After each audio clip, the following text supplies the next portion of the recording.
Just 6% of complaints made about municipal police in Nova Scotia are investigated. Another dirty dump of water in the tar sands. This time, it's Suncor's fault. Metro's profits rose 10% in the last quarter. The Department of National Defence asks defence companies to stop over-promising and under-delivering. And Ukraine is having trouble in trying to export its grain. Good morning. It's Thursday, April 20th. I'm Nora, and here are your headlines.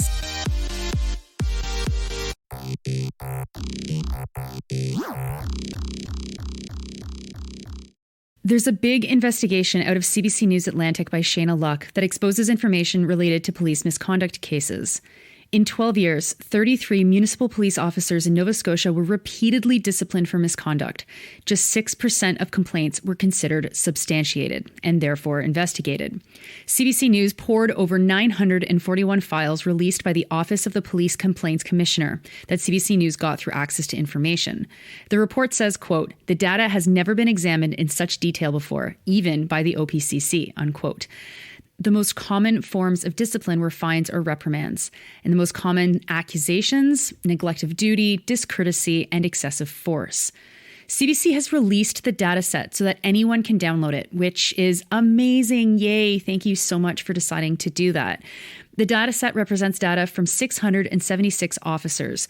55 of them were disciplined multiple times. 21 of them were disciplined between 3 and 5 times, and just 11 of them were dismissed. The data has been anonymized, but each officer has been given a code, and so Luck was able to see how many times an individual officer had been investigated.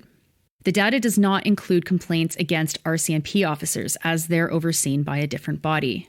Tom Stamatakis from the Canadian Police Association warns Canadians from reading this report, quote unquote, without context.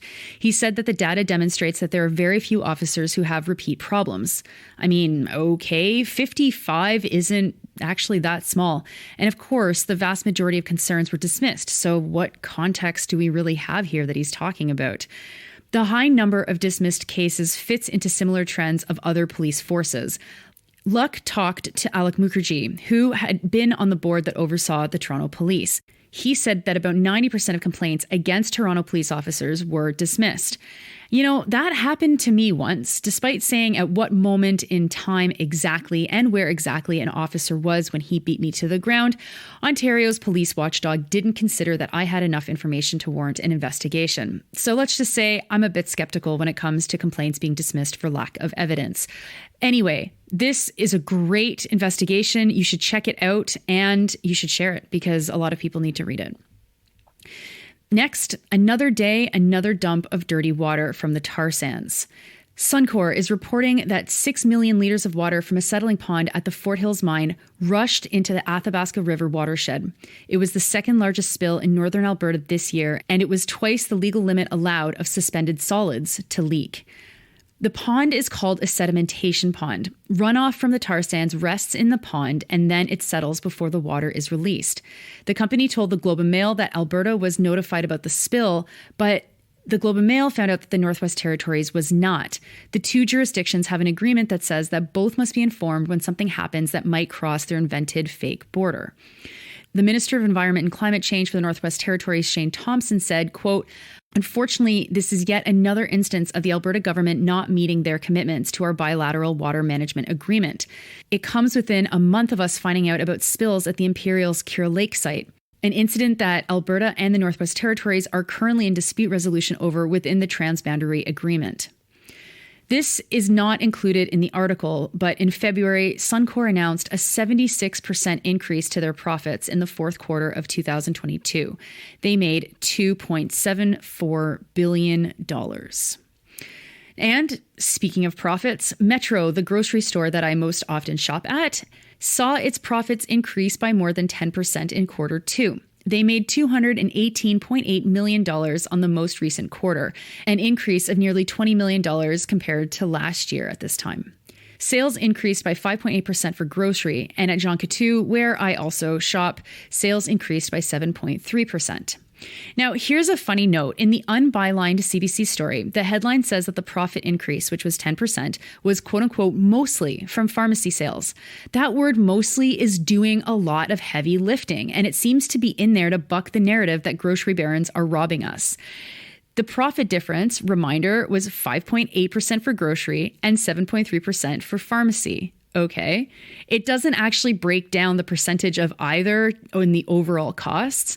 We're just, I guess, supposed to expect that somehow it breaks out to be mostly pharmacy. But if we just take those two percentages, pharmacy's higher, but it's not really mostly. I mean, it's mostly in terms of being higher than 50%, but those two numbers are pretty close. Okay. But okay, seriously though, what is the difference if we're being robbed when we buy shampoo or if we're being robbed when we buy bread? Okay, actually, I guess bread is probably worse, but not by lots. Next, to the military, where the Canadian press is reporting that the Department of National Defence has seemingly forgotten that it is dealing with the cutthroat, pure capitalist world of arms manufacturers.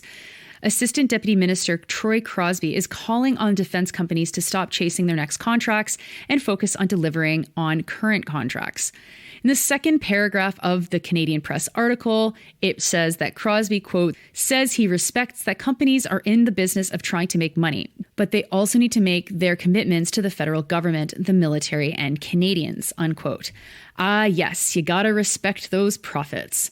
Airbus and Sikorsky helicopters are named in the article as two examples of companies who have failed to deliver promised helicopters. The companies were accused of, quote, overpromising to win multi-billion-dollar contracts before falling short on fulfilling those pledges to the detriment of the Canadian military and taxpayers, unquote. Okay. I mean, what do you expect? Of course, that's what they do. It's called capitalism. Okay. Crosby said that the Department of National Defense is trying to figure out how not to be taken to the cleaners by these companies. But these companies are the global leaders in taking politicians to the cleaners. I'm like, I don't know what this is a very confusing article. And of course, the only person talking in it is the guy from the government. Anyway, that's a whole other thing. I'm sure DND will figure out that the best option is to manufacture things ourselves, right? No, of course they're not going to figure that out. That would be un-Canadian. Anyway, good luck, Department of National Defense. I'm sure Airbus will get right on delivering those helicopters on time and on budget. And finally, a United Nations brokered deal to allow Ukraine to ship its grains has hit a roadblock. An increasing import ban on Ukrainian grain coming from countries in Eastern Europe has made it difficult for Ukraine to ship out its grain. Poland, Hungary, Bulgaria, and Slovakia have all announced temporary bans on Ukrainian imports to protect their own farmers. Poland has even banned transporting Ukrainian grains through their country for a period of time, though the ban looks like it's about to be lifted. The farmers took a hit because the European Commission lifted duties on Ukrainian grain exports after Russia choked off traditional shipment routes. This has had the effect of flooding the market and undercutting farmers' incomes in other Eastern European countries. Kyiv blamed Russia, and Russia blamed the UN. The group that is overseeing the operations is called the Joint Coordination Center, and it's based in Istanbul, that has said that the shipment inspections are happening, as in grain is leaving Ukraine. The European Commission is working out relief packages of potentially more than 100 million euros to help pay affected farmers in these countries. Those are your headlines for today. It is Thursday, April 20th. I'm Nora, and I hope you have a great day.